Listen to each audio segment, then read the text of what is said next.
Voilà, je vais commencer le cours. Bonjour mesdames, bonjour messieurs, et merci d'être venus malgré les températures arctiques qui sont autour de nous.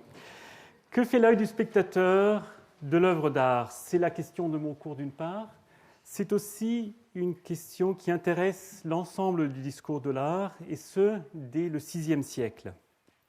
Les textes sur l'art sont très souvent intéressés à l'œil du spectateur, au regard, au comportement du spectateur par son œil. Cet intérêt n'a pas encore été l'objet d'une analyse systématique, et je vais essayer aujourd'hui de combler cette lacune, du moins en partie. Je vous présente les résultats de l'examen d'un corpus de textes dont j'avais parlé à la fin du dernier cours. Corpus réuni pour étudier le rôle de l'œil du spectateur dans le discours sur l'art, avec des textes pertinents que j'ai trouvés depuis plusieurs années, avec l'aide de quelques collaborateurs dont j'avais nommé les noms la dernière fois. Recueil systématique de textes d'histoire de l'art d'une part, sur la base de la réception de quelques œuvres majeures de deux artistes de la Renaissance qui ont été très souvent discutés, c'est la raison pour laquelle je suis parti sur eux. D'une part, Michel-Ange, ce sont des textes que j'avais déjà dépouillés lors de ma thèse, et d'autre part, Raphaël, en choisissant la Transfiguration, les fresques du Vatican et la Madone Sixtine. D'autre part, un recueil bien moins systématique, malheureusement, de textes critiques d'art, surtout ceux du XIXe siècle. Il s'agit dans l'ensemble de plus de 500 textes, qui ne sont évidemment qu'une petite section du discours sur l'art, et une section aléatoire en plus, du moins en partie aléatoire, mais qui est quand même, je pense, suffisamment représentative pour en tirer des conclusions générales. Alors, pour vous donner une impression, disons que 30% de ces textes mentionnent de façon explicite l'œil du spectateur. Le premier constat est qu'il en ressort deux concepts majeurs et quelques concepts mineurs dont je ne vais pas parler, mais je vais parler aujourd'hui de ces deux contextes majeurs. L'un est le mouvement de l'œil, et nous verrons que c'est une métaphore surtout pour la composition de l'œuvre. Et l'autre est une question de l'histoire de l'œil, métaphore d'une histoire et géographie de la perception. Je discute d'abord, et bien plus longuement, le premier de ces deux concepts, donc le concept du mouvement de l'œil du spectateur, concept dont les racines sont très anciennes, mais c'est Diderot qui, en 1767, a perfectionné la formulation de ce concept, et c'est avec lui que je vais commencer maintenant. Alors, le contexte de ce texte est le salon de 1767, et il s'agit en particulier de deux tableaux exposés à ce salon. L'un est ici et l'autre est ici. Le miracle des Ardents par Doyen et Saint-Denis prêchant en Gaule par Joseph Vien. Vous voyez qu'à l'intérieur du salon, ces deux tableaux étaient probablement les plus grands en absolu, qu'ils étaient pendus en pendant de façon symétrique, donc sur un des murs, même le mur le plus en évidence du salon, et qu'il est assez naturel que grand nombre de visiteurs de ce salon se sont plongés sur ces tableaux. Tous deux étaient commandés pour les deux autels devant les parois latérales du transept de l'église de Saint-Roch, où il se trouve encore aujourd'hui, malheureusement, en assez mauvais état. Ils représentent, à gauche, Sainte Geneviève, la patronne de Paris, intervenant pour libérer la ville de la peste en 1129. Et à droite, Saint-Denis, le patron de la France. Donc il y a un programme très précis, et c'est une question qui n'est pas encore étudiée à fond, comment cette commande a été préparée et pourquoi est-ce que les tableaux, avant de rentrer à l'église, passent par le salon. Le format des toiles est identique. Leur comparaison fut le sujet de nombreuses discussions au salon. La discussion la plus longue est celle de Diderot, qui consacre à chacune 20 pages et qui, dans les deux textes, fait les comparaisons avec le pendant. Dans un article de 1973, Thomas Ketkens a montré que Diderot a un préjugé néoclassique qui le pousse à prendre position pour Vien contre Doyen. Je ne vais pas analyser l'ensemble de ces 40 pages de Diderot, mais il m'importe de souligner qu'il s'agit là de deux parmi les descriptions les plus longues, les plus riches et les plus originelles de l'ensemble des salons de cet écrivain et donc de l'ensemble du XVIIIe siècle. Que Diderot est féroce avec Doyen, il le dénigre sur tous les registres, ligne par ligne, tout au cours de ces 20 pages. C'est une guerre rhétorique très diversifiée dont le but est de convaincre le lecteur de la supériorité du tableau de Vien. Et c'est dans ce cadre que Diderot invente l'idée d'une ligne de liaison qui conduit l'œil du spectateur à travers le tableau.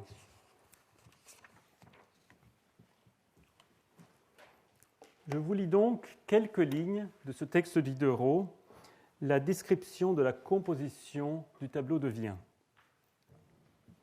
Voici donc le chemin de cette composition, écrit Diderot. La religion, l'ange, le saint, les femmes qui sont à ses pieds, les auditeurs qui sont sur le fond, ceux qui sont à gauche aussi sur le fond, les deux grandes figures de femmes qui sont debout, le vieillard incliné à leurs pieds, et les deux figures, l'une d'homme et l'autre de femme, vues par le dos et placées tout à fait sur le devant. Ce chemin, descendant mollement et serpentant largement depuis la religion jusqu'au fond de la composition à gauche, où il se replie pour former circulairement et à distance, autour du sein, une espèce d'enceinte qui s'interrompt à la femme placée sur le devant, les bras dirigés vers le sein, et découvre toute l'étendue intérieure de la scène. Ligne de liaison, allant clairement, nettement, facilement chercher les objets principaux de la composition. Vien est pour Diderot l'exemple d'une belle ligne de composition et j'ai essayé de dessiner cette ligne au feutre rouge par PowerPoint. Qu'est-ce qu'une telle ligne de composition ? Ou une ligne de liaison, comme la nomme Diderot. Diderot y revient dans le texte sur Doyen, auquel il certifie d'en avoir une assez médiocre, et ce qu'il veut dire par là, c'est que c'est une ligne de liaison beaucoup plus médiocre que celle de Vien. Je cite Diderot, « Il y a dans toute composition un chemin, une ligne, qui passe par les sommités des masses ou des groupes, traversant différents plans, s'enfonçant ici dans la profondeur du tableau, là s'avançant sur le devant. Si cette ligne que j'appellerais ligne de liaison se plie, se replie, se tortille, se tourmente, si ces circonvolutions sont petites, multipliées, rectilinéaires, anguleuses, la composition sera louche, obscure. L'œil, irrégulièrement promené, égaré dans un labyrinthe, saisira difficilement la liaison. Si elle s'arrête, la composition laissera un vide, un trou. Le miracle des ardents de Doyen n'est pas irrépréhensible de ce côté. La ligne de liaison est anfractueuse, pliée, repliée, tortillée. On a de la peine à la suivre. Elle est quelquefois équivoque, ou elle s'arrête tout court, ou il faut bien de complaisance à l'œil pour en poursuivre le chemin. Une composition bien ordonnée n'aura jamais qu'une seule, vraie, unique ligne de liaison, et cette ligne conduira et celui qui la regarde et celui qui tente de la décrire.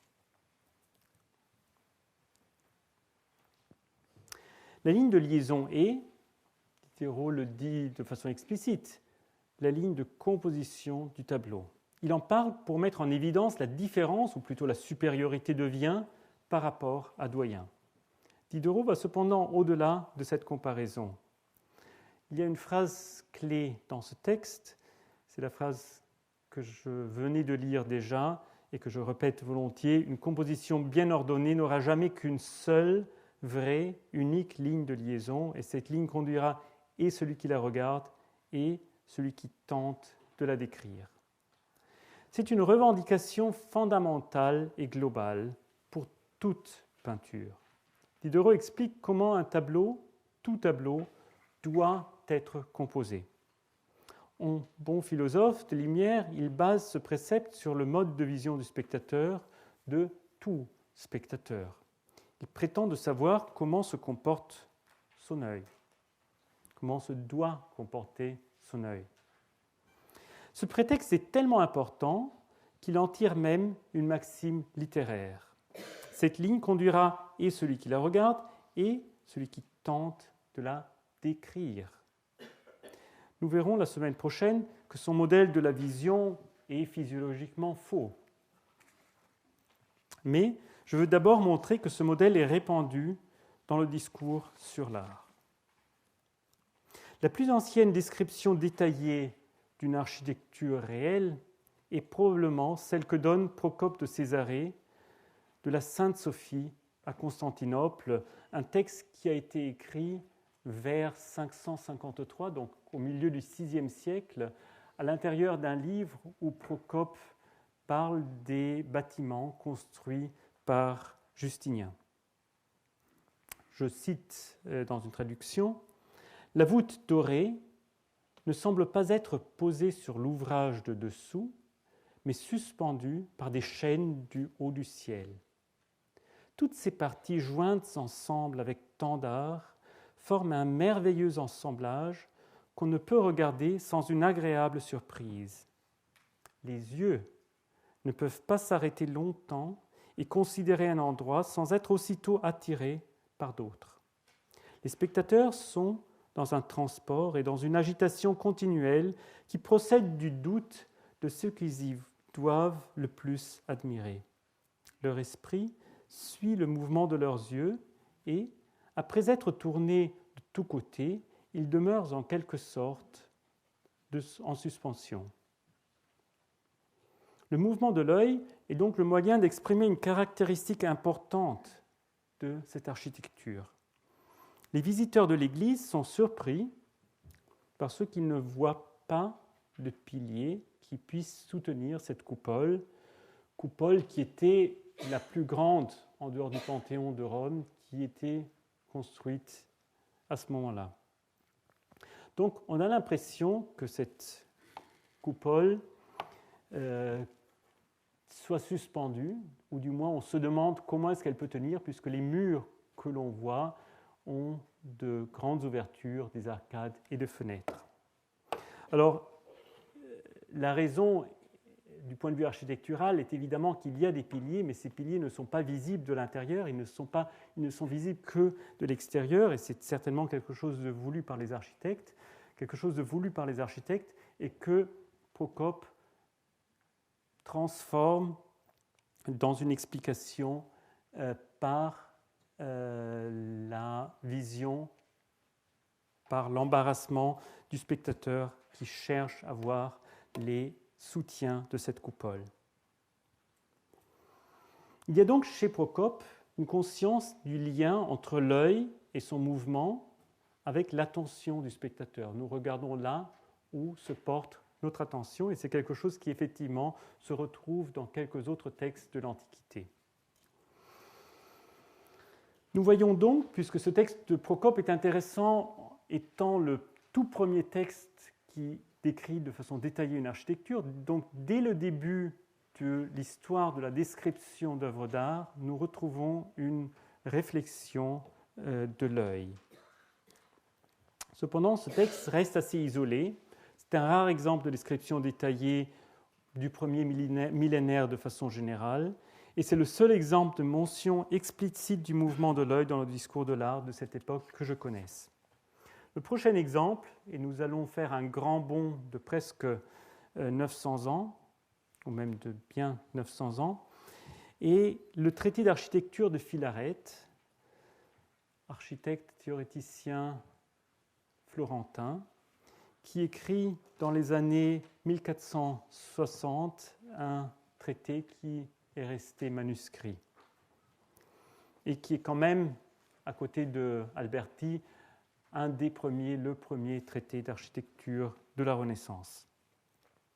Dans ce traité, Philarète compare l'arc en plein cintre avec l'ogive et plaide évidemment la supériorité de l'arc en plein cintre, celui des Romains et celui dont se servent les Florentins depuis Brunelleschi. Ce qui est remarquable, c'est la justification que donne Philarète. Il ne fait pas recours à des arguments historiques tels que de dire que les Romains étaient supérieurs et donc leur arc est supérieur, mais il utilise un raisonnement purement psychologique. Et vous voyez le texte italien que je vais traduire en français. Je ne vais traduire que les lignes qui sont les plus importantes que j'ai soulignées en jaune. La raison pour laquelle les ronds, c'est-à-dire les arcs en plein cintre, sont plus beaux que les aigus, c'est-à-dire les ogives, est sans doute que tout ce qui empêche plus ou moins la vue n'est pas aussi beau que ce qui la fait affluer et où rien ne retient l'œil. Et tel est le cas de l'arc en plein cintre, comme tu le vois. Mais ce n'est pas le cas de l'ogive, car l'œil, ou disons la vue, se pointe dans l'angle et ne passe pas comme dans l'arc en plein cintre, car l'ogive sort de la perfection. Il y a une différence essentielle entre ce texte de Philarète et le texte de Procope. Philarète attribue au mouvement de l'œil une qualité esthétique en soi. Il y a d'après lui des mouvements agréables et des mouvements désagréables. Les mouvements agréables sont ceux où l'œil peut parcourir sans obstacle. Les mouvements désagréables sont ceux où l'œil a des angles.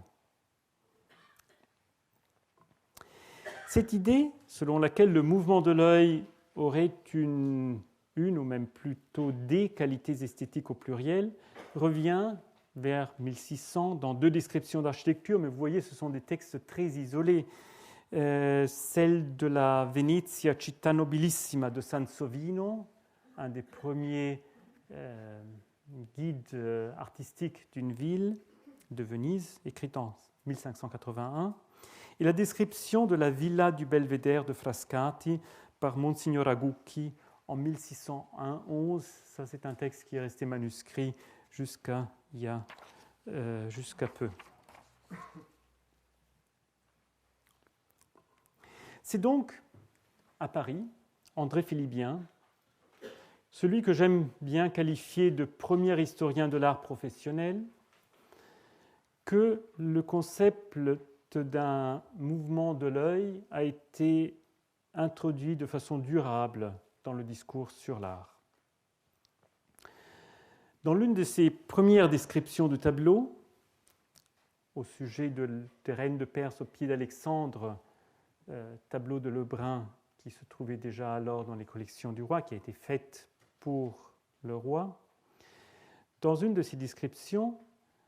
cette description écrite en 1663, Philibien écrit, je cite, « Mais pour bien juger cette belle conduite des couleurs, il ne faut que considérer comment elles sont si judicieusement placées dans ce tableau, que l'œil passe insensiblement de l'une à l'autre, sans trouver rien qui l'offense par trop de disproportion ou de dureté. »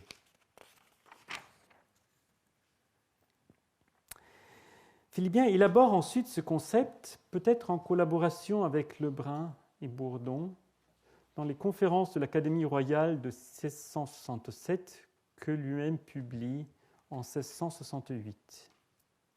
Ces conférences sont, vous le savez bien, un point focal pour le développement non seulement du discours de l'art en France, mais de façon beaucoup plus générale pour le développement du discours de l'art en général. Il y a tout d'abord un passage intéressant dans la fameuse conférence que Charles Lebrun a donnée sur la manne, sur le tableau de la manne de Poussin.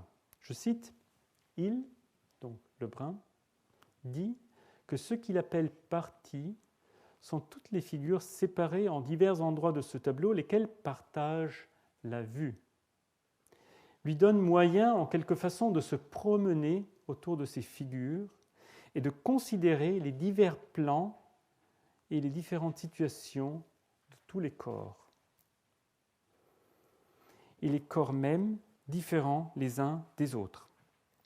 Que les groupes sont formés de l'assemblage de plusieurs figures jointes les unes aux autres et qui ne séparent point le sujet principal, mais au contraire qui servent à le lier et à arrêter la vue. Et dans la conférence suivante, livrée par Bourdon sur la guérison des aveugles de Géricault, encore de Poussin,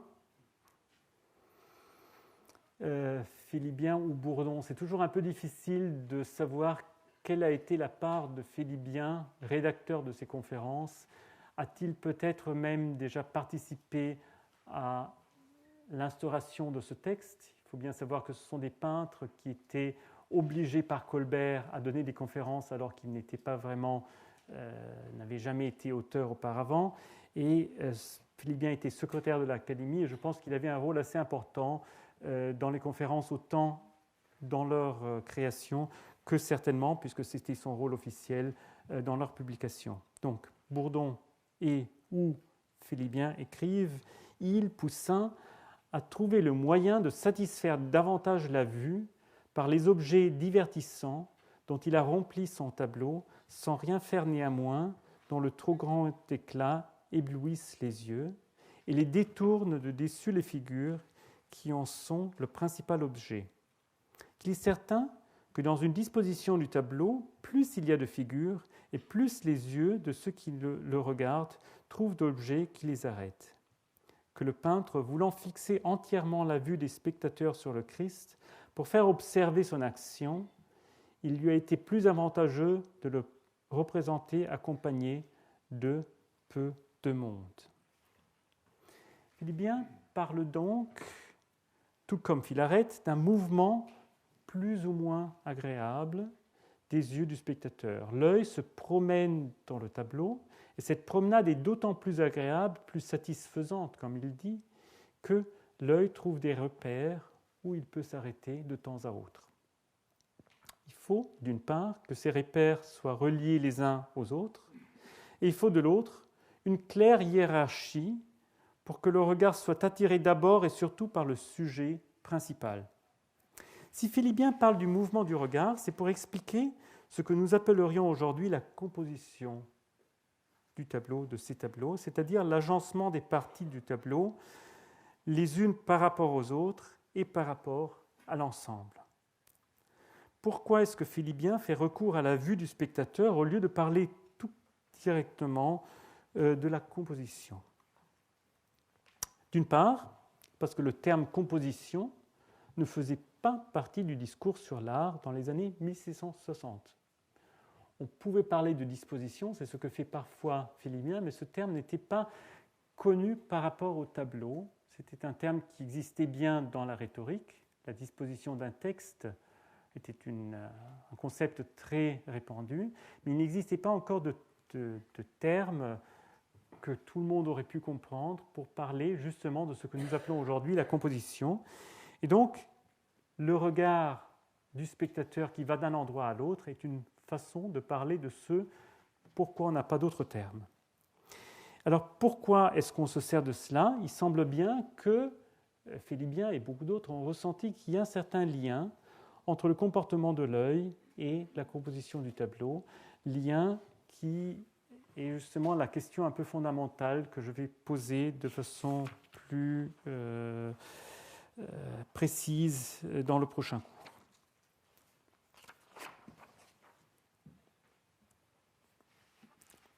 Ce concept de Philibien, peut-être de Philibien, Lebrun, Bourdon et d'autres, se répand très rapidement à Paris. Preuve en est que 2 ans après les conférences de l'Académie et 1 an après leur publication, Molière écrit une longue poésie en défense de son ami Pierre Mignard sur sa fresque monumentale de la coupole du Val-de-Grâce.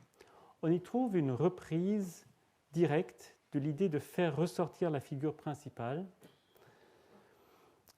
Et je cite Molière, « Il, Mignard, nous montre à poser avec noblesse et grâce la première figure à la plus belle place, riche d'un agrément, d'un brillant de grandeur, qui s'empare d'abord des yeux du spectateur. Prenons un soin exact que dans tout ouvrage, elle joue au regard le plus beau personnage et que par aucun rôle du spectacle placé, le héros du tableau ne soit effacé. »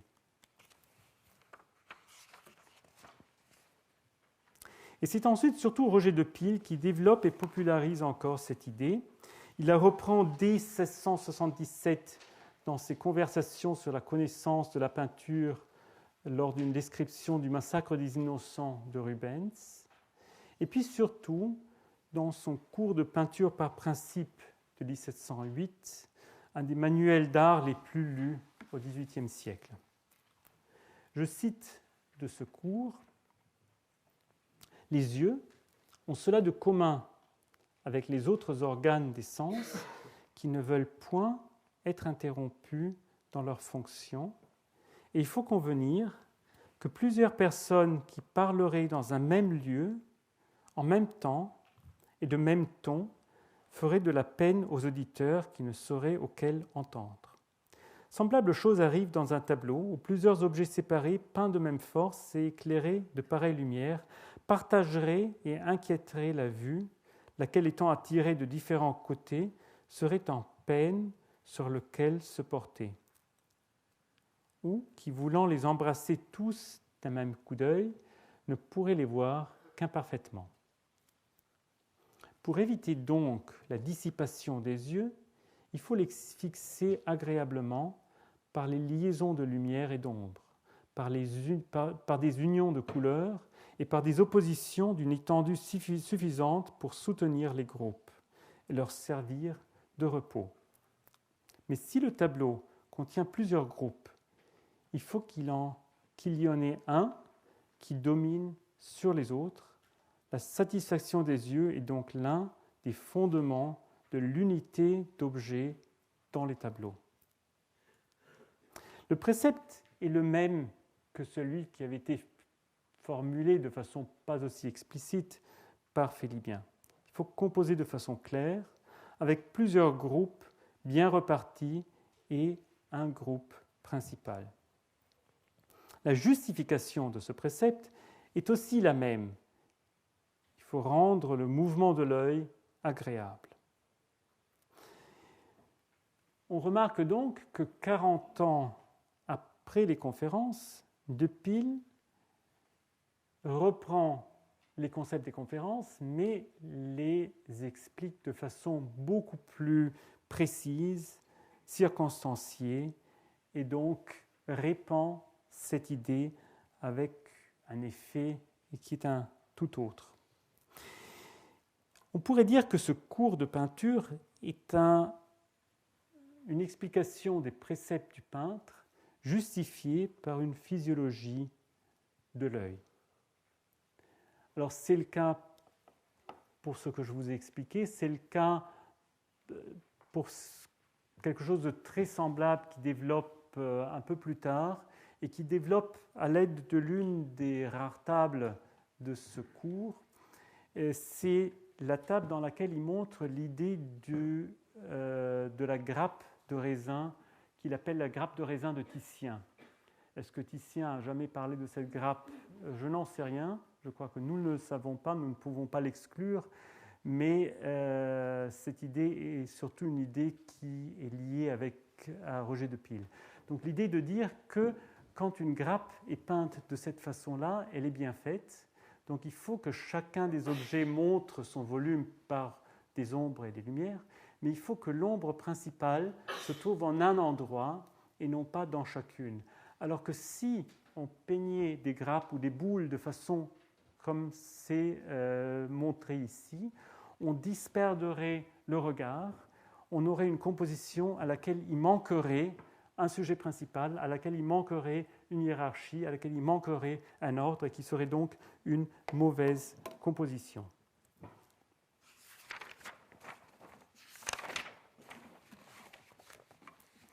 Comme je l'ai mentionné déjà, la théorie de la composition en peinture est développée au cours du XVIIIe siècle. Très souvent, elle est accompagnée par une description du mouvement des yeux du spectateur. Je vous en donne juste deux exemples. L'un par Christian Ludwig von Hagedorn, dans son texte écrit en français, La lettre à un amateur de la peinture, est publié à Dresde en 1755. Il s'agit d'un tableau de Svaneveld qui faisait partie de sa collection et qui a disparu. Donc je ne vous montre pas de tableau, mais je vous lis le texte. C'est peut-être une occasion pour être encore plus attentif au texte même et aux formulations de ce texte. Un chemin étroit, bordé de grands arbres, occupe le devant à la droite du tableau et forme une perspective d'autant plus agréable que l'ombre que jettent les arbres à gauche du défilé invite l'œil à y reposer après avoir été attiré au moyen du grand jour glissant sur l'arbre principal. L'œil est encore plus attaché de ce côté par la beauté des figures principales, très bien dessinées et touchées avec esprit. Plus loin, on voit une villageoise avec un jeune homme descendre d'un terrain montueux qui borne la vue de ce côté pour la porter à l'autre. La plaine à gauche découvre un grand chemin dans un terrain bas et humide. Il est entièrement dans l'ombre supposée venir d'une colline couverte d'arbres qu'on voit du même côté et qui intercepte les rayons du soleil, site nécessaire pour faire, après ce grand repos, passer l'œil à la partie la plus éclairée dans des demi-loins fort riants. Et le deuxième texte d'un théoréticien, Michel-François d'André Bardon, dans son traité de peinture publié à Paris en 1765, un des principaux objets de la liaison des groupes est de conduire l'œil du spectateur sur le héros du sujet. Vous voyez, c'est toujours le même principe, la même idée qui revient.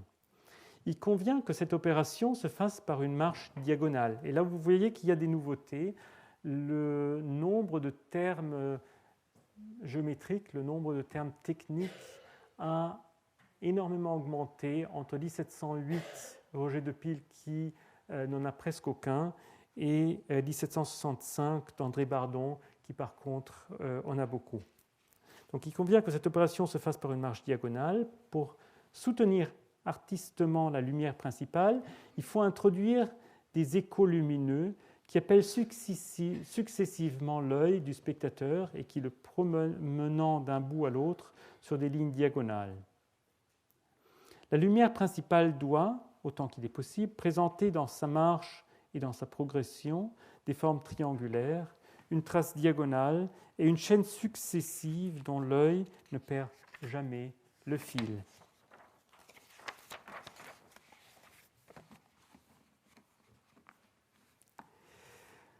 Maintenant, le pas entre 1765 et 67 n'est plus que très petit, et je reviens donc au texte, dans mon texte de départ, à Diderot. On voit que ce texte se base sur un discours qui, en 1767, était depuis un siècle largement répandu, et puis surtout répandu à Paris. Pour Diderot, tout comme pour Félibien, De Pile, Hagedorn, d'André Bardon et tant d'autres, il y a un lien étroit entre la composition du tableau et le regard du spectateur. Ceci dit, il y a aussi une différence remarquable entre le concept de Philibien d'une promenade de l'œil et celui de Diderot d'une ligne de liaison. La promenade veut dire que l'œil peut aller librement d'un endroit à l'autre, en avant, en arrière, à gauche, à droite. La ligne de liaison, par contre, signifie qu'il y a un parcours strict que l'œil suit dans une dans une certaine direction et pas dans l'autre. Ce concept de ligne de liaison est très proche du texte, de la lecture, mais aussi de l'écriture. Et Diderot en est très conscient. Il écrit « Cette ligne conduira et celui qui la regarde et celui qui tente de la décrire ».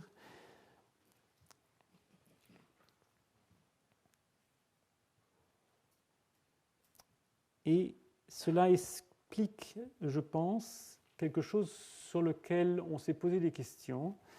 Pourquoi est-ce que Félibien et Lebrun, qui connaissaient la lettre que Poussin avait écrite à Chanteloup, le commanditaire de la Manne, lettre dans laquelle Poussin écrivait cette fameuse phrase « Lisez l'histoire et le tableau ». Pourquoi est-ce que Lebrun et Félibien, qui en 1667 tiennent une conférence sur ce même tableau, ne citent pas la lettre de Poussin, ne citent pas surtout cette indication qu'ils auraient pu reprendre comme précepte pour interpréter, pour parler du tableau. Ils ne le font pas, je pense, parce que ce concept d'une lecture du tableau aurait porté à une direction unilatérale qui ne correspond pas à l'approche de la promenade qu'ils poursuivent. Alors pourquoi Diderot développe la promenade en ligne de liaison ? Il me semble qu'il y a 3 raisons qu'on peut envisager. La première est que peut-être Diderot pense de s'approcher à la vérité physiologique bien plus que dans le modèle de la promenade. La deuxième est qu'il y a eu une révolution dans la théorie esthétique, révolution dont j'avais parlé dans le cours précédent. Vous vous souvenez du livre de Hogarth, l'analyse de la beauté de 1753, analyse selon laquelle la ligne devenait un concept principal de la théorie esthétique. Et c'est un livre que Diderot connaît bien, et il se pourrait effectivement que l'idée d'une ligne de liaison est une reprise de cette idée de la ligne en tant que concept esthétique important. La troisième raison possible, et à mon avis même peut-être la plus probable, est que c'est l'exhaustivité de l'analyse formelle qui porte à développer le concept d'une promenade à une ligne de liaison. C'est en effet une nouveauté du salon de 1767. Diderot n'avait pas auparavant discuté sur 20 pages d'une seule œuvre. Alors le plus on est long dans son analyse, le plus on va dans les détails et le plus on a tendance à renforcer l'aspect de l'interprétation de l'auteur de ce long texte. De ces 3 raisons, je vais discuter la première dans l'aspect physiologique la semaine prochaine. La deuxième, Hogarth, me semble important, mais pas suffisant pour expliquer ce pas qui est une grande envergure. Et la troisième, la question du genre et de la longueur du texte, est quelque chose qui peut peut-être s'expliquer aussi en regardant quelle a été l'histoire successive du concept de la ligne de liaison de Diderot jusqu'à aujourd'hui. Disons d'abord que de façon générale, il y a depuis la deuxième moitié du XVIIIe siècle et tout au cours du XIXe et du XXe un grand nombre de textes sur les arts qui prennent en compte le regard du spectateur. Il n'est pas facile d'établir une statistique. Je pense que c'est un ordre de 5 à 10% des descriptions longues dans lesquelles il est question du regard. Et il y a une apogée qui est très claire à la fin du XIXe et au début du XXe siècle. Il y a dans la littérature de l'art différents modèles d'un œil du spectateur. Le modèle le plus répandu est celui du rapport entre le mouvement des yeux et la composition du tableau. Et l'idée de la ligne de liaison pourrait être considérée comme un raffinement, comme un retrécissement de ce rapport général. Or, cette idée, émise pour la première fois par Diderot, n'a pas eu de suite, de succès immédiat.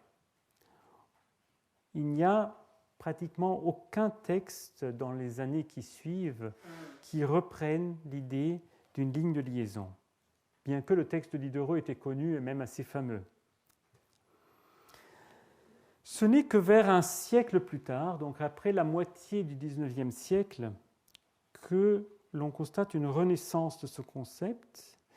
Et il faut se poser la question, est-ce que c'est une renaissance du concept de Diderot, ou est-ce que c'est plutôt une réinvention de ce concept? Et il me semble bien que c'est le cas. Ce sont des textes qui ressemblent beaucoup dans leur genre à l'interprétation de Diderot, mais qui ne se servent pas de ces mêmes termes, qui semblent plutôt réinventer ce concept sans le recevoir de façon directe.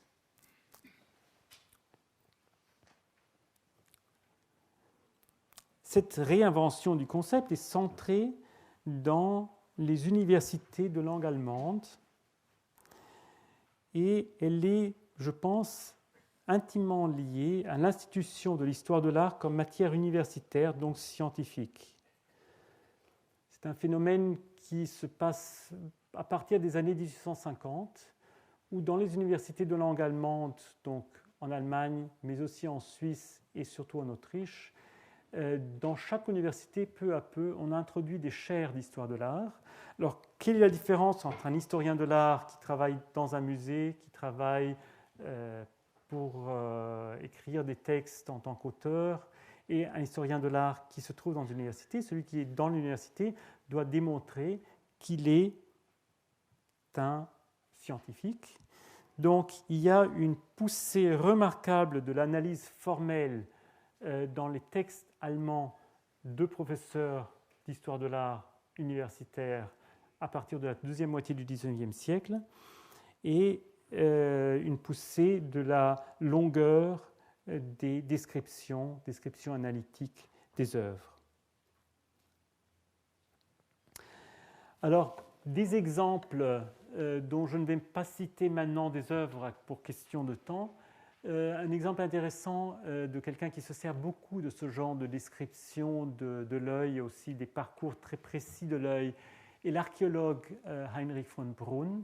Ce qui est intéressant, c'est aussi qu'avant même que l'histoire de l'art s'établisse en tant que matière académique, c'était l'archéologie qu'il était déjà. Et donc ce n'est peut-être pas un hasard qu'un archéologue ait une certaine précocité. Archéologue qui cependant n'écrit pas seulement sur des objets de la Grèce ancienne, c'était un spécialiste de la Grèce ancienne, mais aussi, entre autres, sur Raphaël et sur nombre d'autres peintres modernes. La différence, à l'époque, n'était pas aussi claire qu'elle le serait aujourd'hui. Heinrich von Brunn était le maître de deux historiens de l'art très importants pour le développement de la matière dans le monde de langue allemande. C'est Josef Strigowski, qui a eu une chaire d'histoire de l'art à Graz d'abord et ensuite à Vienne, donc en Autriche, ce depuis 1882, et Heinrich Wölfflin, suisse, qui a eu des chaires d'histoire de l'art à Bâle, ensuite direct de Burckhardt, et ensuite Berlin, Munich et Zurich, ce depuis 1893. Tous les trois font de longues analyses de la composition d'œuvres d'art que l'on peut rapprocher de celle de Diderot. Brunn analyse les fresques de Raphaël au Vatican en 1867, donc exactement 100 ans après le salon de Diderot. Et c'est aussi un des premiers textes où on peut repérer ce principe de la ligne de liaison, même si exprimé de façon différente, dans ce contexte très différent qui est celui du salon de Diderot. Wölfflin souligne dès 1898 que la direction de l'œil est unilatérale et qu'elle va généralement de la gauche à la droite. C'est Wölfflin qui, en se servant de diapositives qui, par méprisance, ont été mises dans le mauvais sens, va voir que la composition d'un tableau, le sens d'un tableau est complètement différent si on le voit dans un sens ou dans l'autre. Je vous vais peut-être en donner un exemple dans le prochain cours. Alors, si je souligne tellement les textes allemands, il faut quand même dire qu'il y a des textes français et anglais, italiens aussi, un peu de ce même genre. Et je nomme par exemple un livre de Marcel Wahl, publié en 1936 et puis en deuxième édition en 1955. Un livre qui est intéressant parce que l'auteur fait ce que n'a pas fait Diderot. Elle accompagne le texte de schémas de composition. Ce que moi, j'ai fait pour Diderot, que Diderot n'a pas fait lui-même qu'il a peut-être bien eu raison de ne pas faire. Je cite quelques lignes du texte Wahl et vous allez voir les problèmes de tel schéma. Nettement accentuée, la courbe A, C, D, E, F, G, A, C, D, E, F, G, entraîne le spectateur dans son sillage. Notre œil la suit et le mouvement que cette vue dans l'espace et dans le temps fait naître en nous se poursuit intérieurement par la vibration qu'il a déclenchée, utilisant les points de repère conducteurs I, J, G1, K. I, J, G1 et K à droite. Merci. Remarquez donc l'idée de qualité spécifique des différents mouvements des courbes et donc de l'œil et donc du spectateur même, de son âme en quelque sorte. L'idée que la qualité du mouvement de l'œil...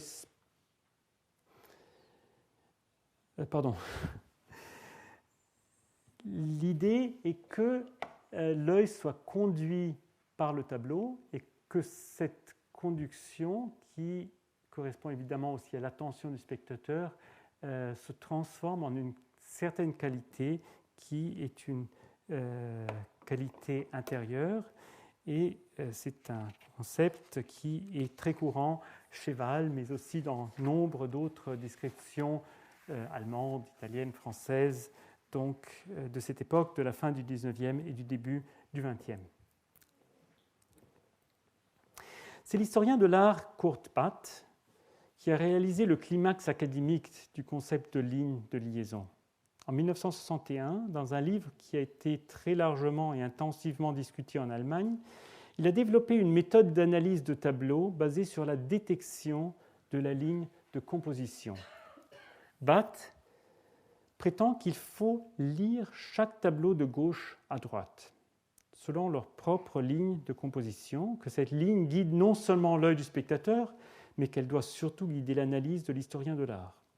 Un des exemples préférés est la scène du Tintoret à San Giorgio Maggiore à Venise, et je traduis et cite le début d'une très très longue description, je me limite environ à un quart. Je cite: « La composition commence dans le coin inférieur gauche, là où se trouve un personnage debout, pieds nus, avec un long bâton à la main.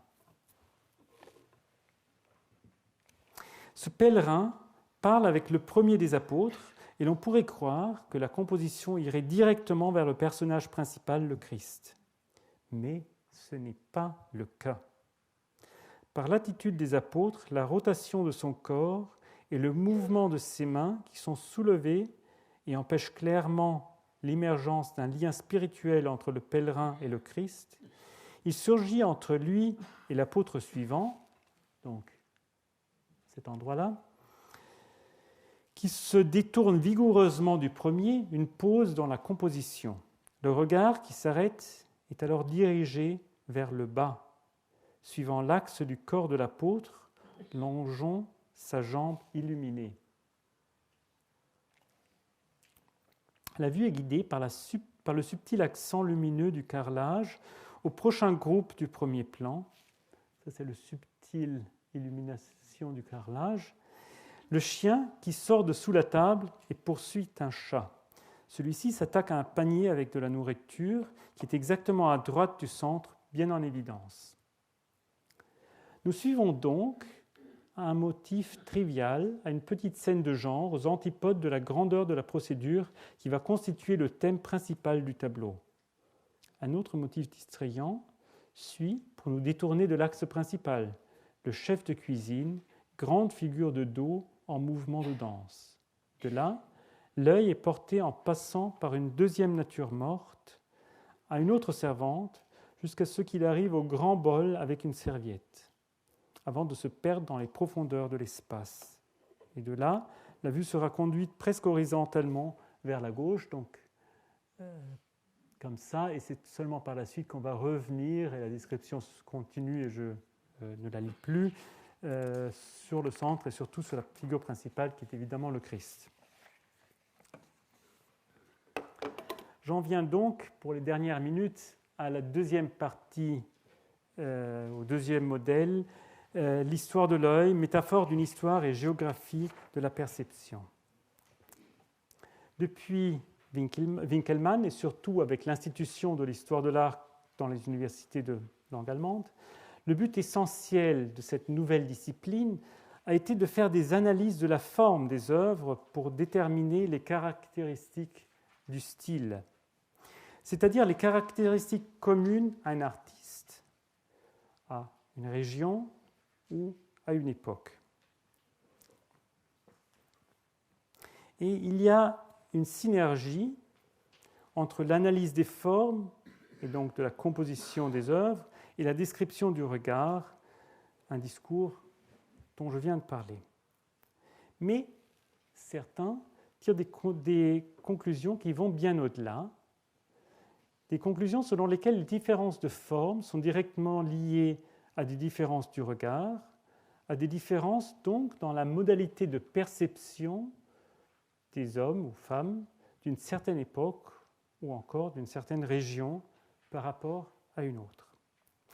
Je pense que c'est Heinrich Wölfflin, dont j'avais déjà parlé, qui a en premier tiré ses conséquences dans un livre publié en 1899, L'art classique, et traduit en français en 1911. Donc je cite Wölfflin, qui parle de la dispute du Saint-Sacrement avant de généraliser son propos. Un fort courant mène de la gauche au centre. Le jeune homme au geste pointu, qui est là, avec ce geste, ceux qui sont en adoration et la figure de dos pathétique forment une somme de mouvements identiques que l'œil veut bien suivre. Raphaël a toujours pris soin, plus tard aussi, de guider l'œil du spectateur. Si la dernière des figures centrales, Augustin, en train de dicter se retourne, on comprend le but du geste, il doit faire passer au côté droit où le mouvement arrive à une impasse. Il faut donc une figure qui fasse passer l'œil qui est arrivé jusque-là à la deuxième moitié de cette fresque. Ce genre de considérations formelles sont complètement nouvelles par rapport au XVe siècle. Alors que les peintres plus anciens comprimaient, pressaient, une tête derrière l'autre, Raphaël les déboîte de sorte que chaque figure puisse évoluer dans une clarté totale. Là aussi, il prend des égards pour l'œil. Les groupes de figures, chez Botticelli et Filippino Lippi, exigent une vue tendue et rapprochée si l'on veut distinguer l'individu dans la foule. Dans l'art du XVIe siècle, l'œil est dirigé et appelle à la simplification. Ce concept d'une forme différente qui est basée sur une vue différente est à la base de son livre peut-être le plus connu.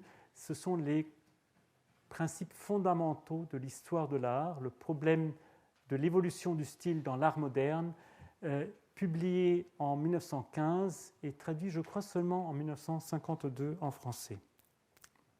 C'est un livre dans lequel il va établir 5 paires de termes qui caractérisent l'art du XVIe siècle par rapport au XVIIe, et donc où il formule l'idée d'une évolution des formes entre le XVIe et le XVIIe, mais ces formes sont basées sur une évolution de la vision, du regard, qu'il appelle lui-même une Geschichte des Sinns, une histoire de la vision, et il est très très flou quand il s'agit de discuter si cette histoire du regard est une histoire du regard de l'artiste ou encore une histoire du regard du spectateur. Il pense plutôt à une histoire du regard de l'artiste, mais il évite de préciser ce concept. Et on voit que de préface à préface, le livre a eu une dizaine d'éditions en allemand de son vivant. De préface à préface, il est toujours plus cautionné pour décider comment expliquer les phénomènes qu'il explique de façon formelle et de façon très convaincante sur le plan formel. Alors, il y a une logique qu'on comprend assez bien. Comment est-ce que Wölfflin arrive à cette idée d'une histoire du regard, puisqu'il relie le regard à la forme et il remarque une histoire de la forme. Il y a cependant une préhistoire pour concevoir ce concept, et c'est une histoire qui est liée au siècle des Lumières, du moins allemand, à Herder et Lessing, qui, dans la deuxième moitié du XVIIIe siècle, ont formulé l'idée que l'histoire de l'humanité est une histoire de l'évolution des aptitudes, des capacités.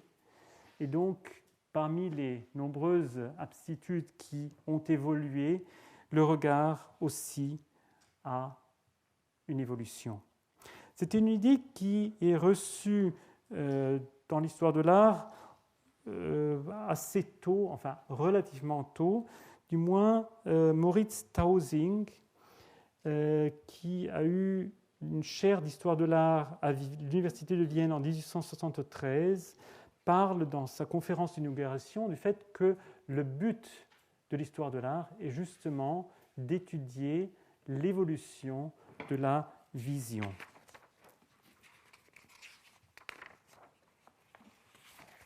Et alors, une apogée de ce concept se trouve chez quelqu'un que vous connaissez certainement et qui est Daniel-Henri Kahnweiler, le galeriste de Picasso et de tant d'autres des modernes à Paris. Galeriste qui, ce qui n'est malheureusement que rarement le cas aujourd'hui, a une grande envergure de théoricien et qui cherche évidemment à avoir des arguments pour défendre l'art moderne et entre autres l'art cubiste. La première fois dans un article de 1919 et puis dans un important livre de 1920 dont vous voyez la couverture et le frontispice, Kahnweiler formule l'idée suivante, qu'il y a deux sortes de regards. Il y a le regard pratique, mais qui n'intéresse pas dans les arts, et il y a le regard esthétique. Et pour ce qui est du regard esthétique, nous voyons exactement de la même façon dont nous représentons, dont nous peignons à une certaine époque. Donc, il n'a aucun sens, à son avis, de dire que les primitifs ou les gens du Moyen-Âge pouvaient représenter le monde de façon moins bonne que les artistes de la Renaissance. Non, c'est que les gens du Moyen-Âge voyaient le monde de la même façon que les peintres du Moyen-Âge le représentaient. Les personnes de la Renaissance voyaient le monde comme Raphaël et Michel-Ange ont représenté le monde. Les gens qui le connaissaient encore à son époque, donc de la fin du 19e, voyaient le monde de la même façon que les impressionnistes avaient peint le monde. Et nous allions tous bientôt voir le monde de la façon dont Picasso et Braque l'ont peint, donc de façon cubiste. Et l'argument a une logique intéressante qu'il développe très bien et qui est très fort pour prendre la défense de ces artistes. Le problème est que dans les années 50, Gombrich a écrit une lettre à Kahnweiler pour lui dire alors qu'est-ce qui s'est passé, pourquoi est-ce que nous ne voyons toujours pas le monde de façon cubiste, et c'est là que je vais reprendre mon cours la semaine prochaine. Merci pour votre attention.